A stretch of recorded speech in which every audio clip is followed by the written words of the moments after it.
Hi, my name is Axel and I love Space Marine 2.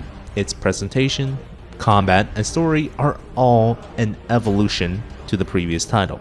Yet, to love something is to embrace it despite its flaws. Therefore, I have to acknowledge and share legitimate criticisms about this wonderful game. Space Marine 2 brings all of the vital upgrades for a major sequel release, and by the God Emperor, it is far more of an upgrade than any sequel the modern gaming industry usually brings forth.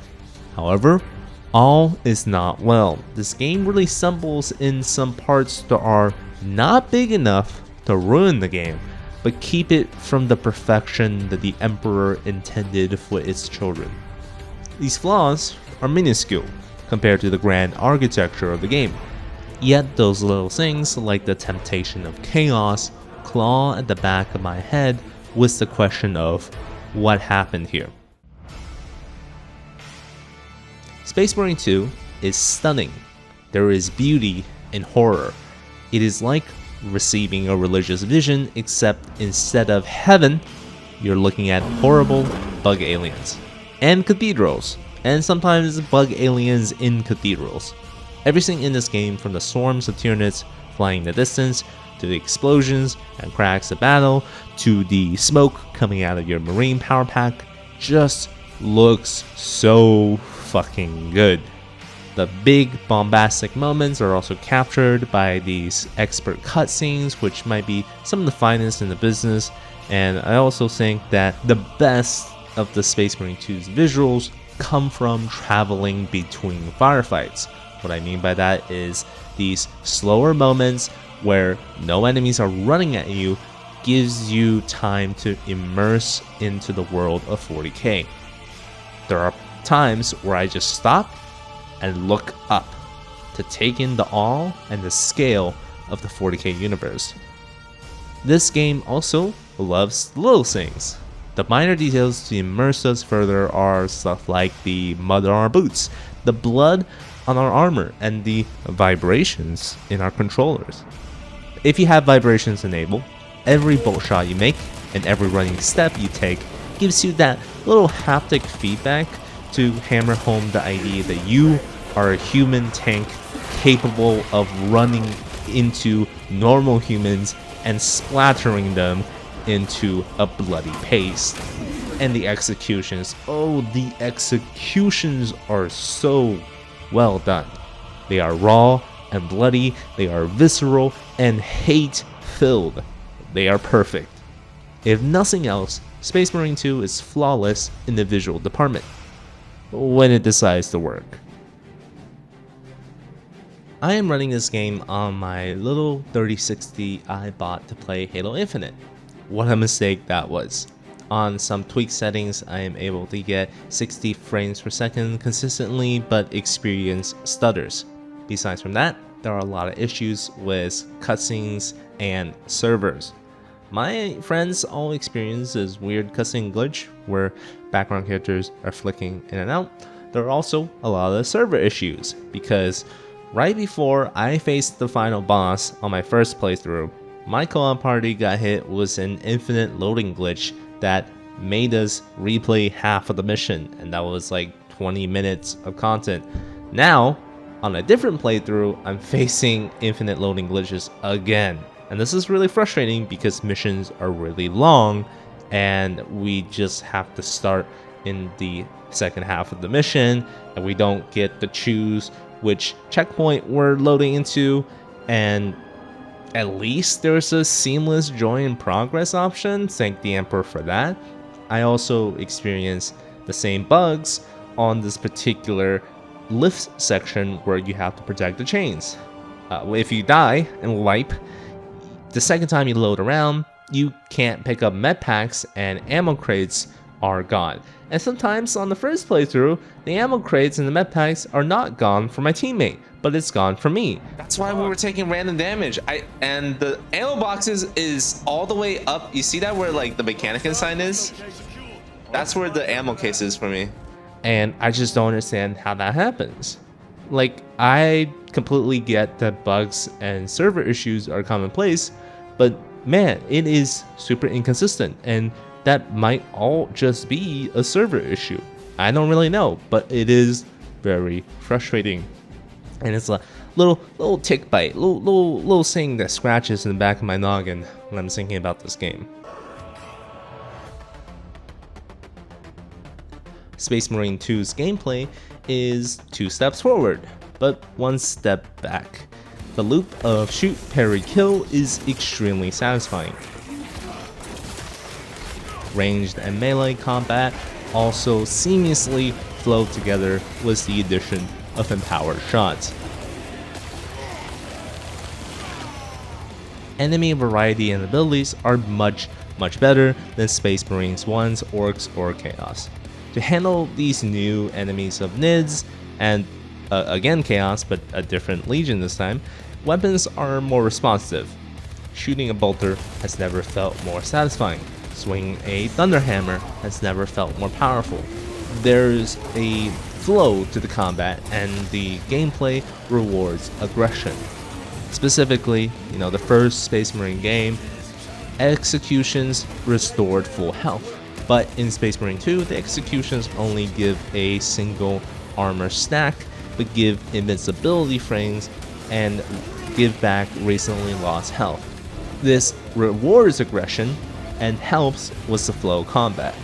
The other way we get health back is to use the stim packs or the battle cry ability from Titus. Saber has tried to tighten up the overall gameplay that they want to present to the player and really force you to get in there, go in melee, go in parry, get some dodges in there, and give you powerful damaging opportunities for doing that stuff.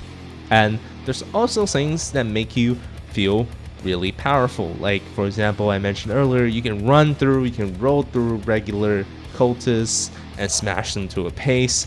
I saw this comment where someone complained that this game didn't make you feel like a demigod amongst men. I would probably agree with that for most of the ranged weapons, but the melee, oh my goodness, the melee feels so good. Parrying a Carnifex and then executing it is raw carnage.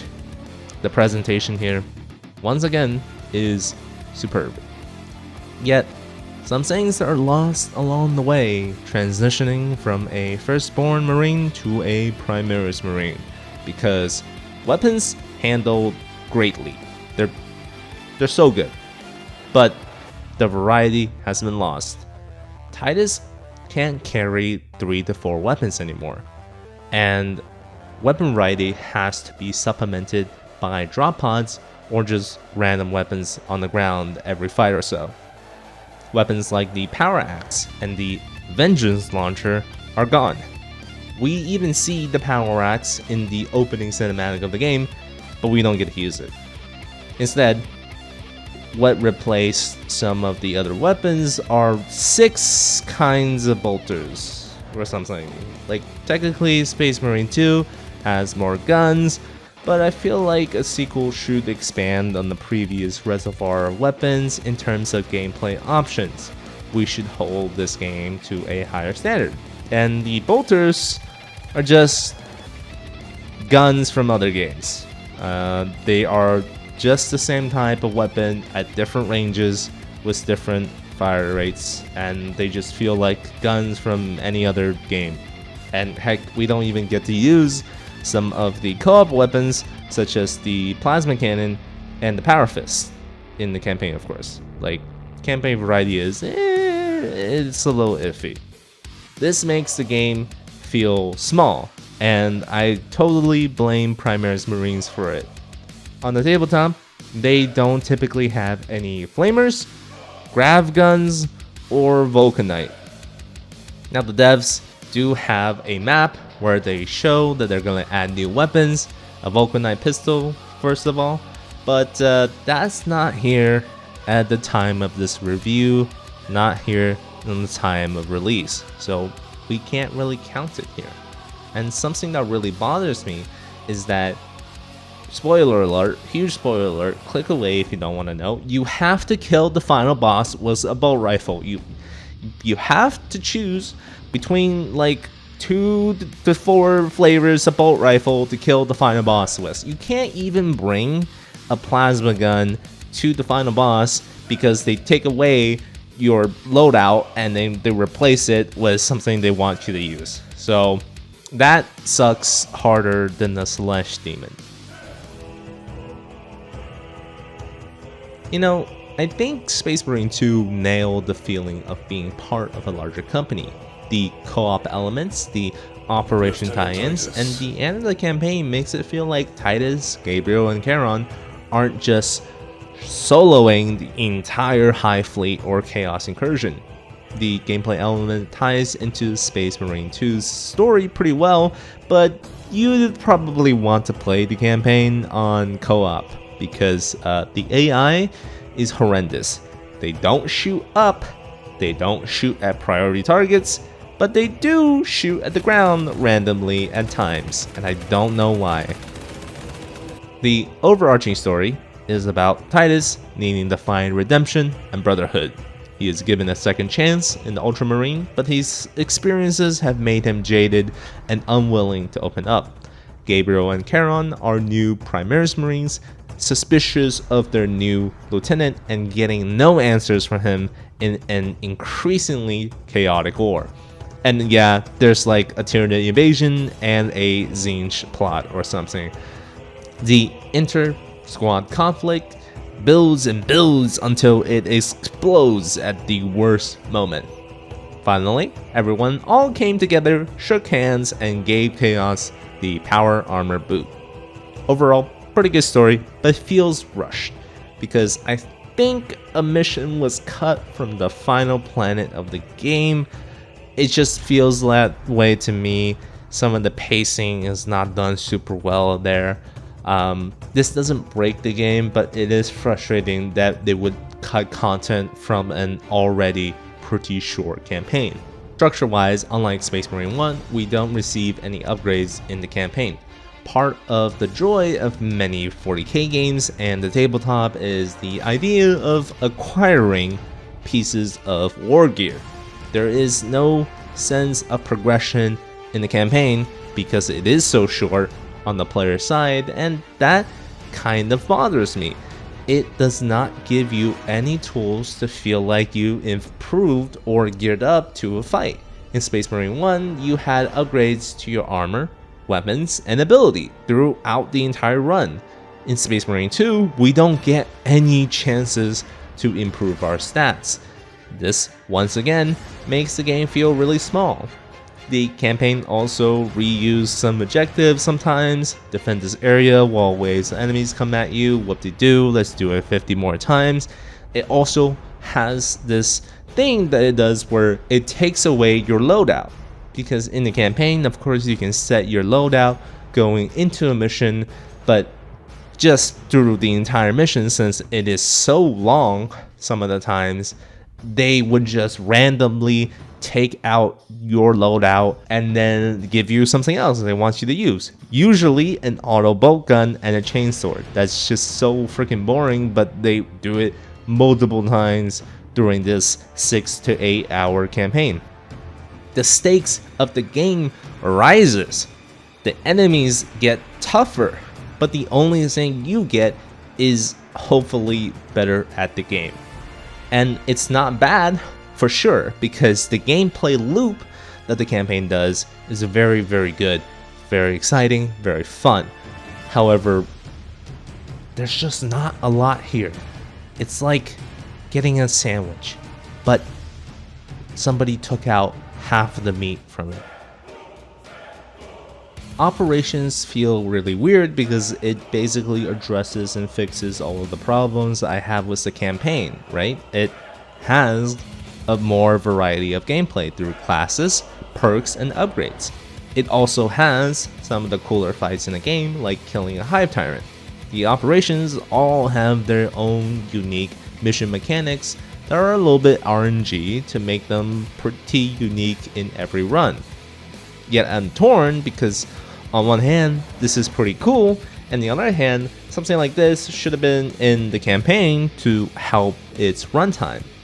I do think that with the post-launch additions, operation mode will feel more fleshed out, but right now it feels like 6 missions isn't enough. And for the classes, apparently it takes 30 hours or something, or at least 30 missions to max out one class out of the 6 in operations. That is ridiculous. But maybe they padded out the runtime because, well, operations is the mode, and also PvP is the modes that are gonna get people playing the game for a longer period of times, since the campaign is so short. And if there's only 6 maps right now, operations feel kind of small in scale, which is the exact same I feel for Eternal War, which is the PvP mode. PvP is super good. It is snappy, it is fun, kill times feel just right, it is perfect, no respawn timers as well, just making the combat flow even harder. It feels so good, and the only problem it has is just the overarching problem of the weapon variety and the lack of maps. Everybody is using the melta guns because they're really good. They're like shotguns. They're probably one of the best weapons in the game right now. And the bolters just kind of suck. They don't do all that much. And the chaos customization is next to none. They didn't think about chaos customization at all. And there's no even weapon skins for them. And they don't even have armor parts right now. They're really, really sad. And that's half of the sections in PvP. So I don't know what happened there.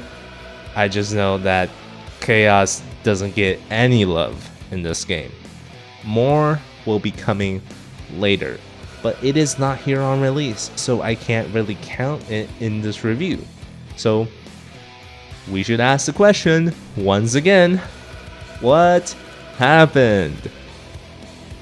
Space Marine 2 feels so good and looks so good, but it feels like someone took the pie out of the oven too quickly. This game is underbaked. There's this really great foundation, but it's almost enough. It's a flawed sequel. I know this isn't a forever game.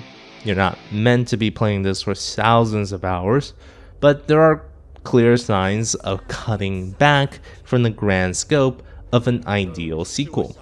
We knew that Saber was sold during the development of this game by their original group, and maybe they just ran out of time and money to develop Space Marine 2. This game was delayed by a year, and I feel as if that year was spent on the operations mode and the Eternal War PvP mode, with the campaign already being finished a year prior. And despite it all, I still love the game that we got here.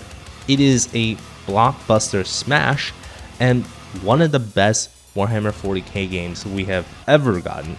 It is not a perfect sequel, but it's the one what we got, and I highly enjoy this game. It's gonna be recorded in the halls of glory for sure. I would give this game probably 3 out of 5 bolt guns for non-40k lovers. I do have some people that are on the fence about this, but I would give this game 4 out of 5 to 4.5 out of 5 bolt guns for 40k enjoyers. It is a solid game with some annoying but not game-breaking flaws. Thank you for watching. Please get some water, touch some grass, and I'll see you next time. Ciao.